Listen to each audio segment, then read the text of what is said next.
And let's shift gears slightly from the education sector. 2 months after the East African community was gripped by news of the arrest, detention, and alleged sexual assault of Kenyan activist Boniface Mwangi and his Ugandan counterpart Agatha Atuhaire in Tanzania, another Kenyan activist, Mwabili Mwagodi, has been missing for 3 days after he was abducted by unknown people in Dar es Salaam. Mwabili, a vocal critic of the Kenya Kwanza government and a hotelier in Kigamboni, Dar es Salaam, was reportedly picked by security officers on Wednesday night while on his way to the hotel. The family claims he has been under surveillance over his involvement in Gen Z protests in June 2024. Gatete Njoroge reports. In a case that points to the government's push to silence critics within and outside the country, activist Mwabili Mwagodi is the latest victim of what the family believes is a state-engineered abduction in Dar es Salaam, Tanzania. Mwabili, a vocal critic of the Kenya Kwanza administration online, was reportedly picked by people believed to be security officers while on his way to work on Wednesday evening, as confirmed by a bodaboda operator who last interacted with him. Walikutana na gari lililowazuia na wakampatia hela zake, wakamwambia nenda na usitazame nyuma, na hapo ndio mwisho Mwabili alionekana. So, wasiwasi wetu ni kwa hanikina nani hawa ambao walimchukua kati ya Cheka na Kigamboni, na mbona hadi sasa hajaonekana. Watu wasiojulikana lakini wanaaminika kwamba ni maskari wamekuwa kimtembelea huko Tanzania mahali anafanya kazi, kujifanya kwamba wamekuja kulala lakini wanalazimisha kumuona yeye.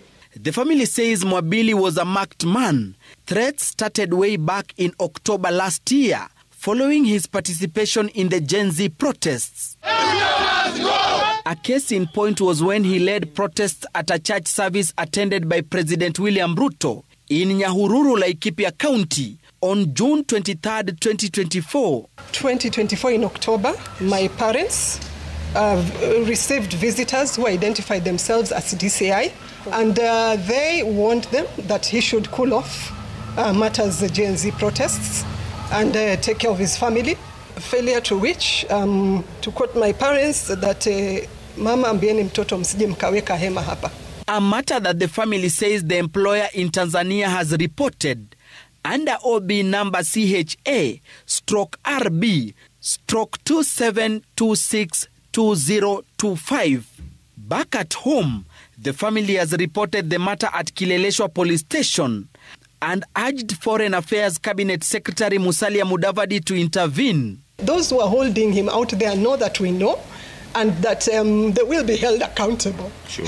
Justice has to be served. Na tunataka serikali ya Kenya haraka iwezekanavyo ifunge ubalozi wa Tanzania hapa nchini Kenya, kwa sababu nchi ya Tanzania inaendelea kukiuka mkataba wa Jumuiya ya Afrika Mashariki. The abduction comes 2 months after a similar incident where activist Boniface Mwangi and Agatha Atuhaire were picked in a similar manner only to be dumped at the Kenya and Uganda border respectively. The two who were allegedly sexually assaulted have filed a case before the East African Court of Justice, accusing the government of Tanzania of grave human rights violations. In their suit, they are demanding public apologies from the 3 nations, plus compensation of at least $1 million each. Gatete Njoroge, Citizen TV, Nairobi.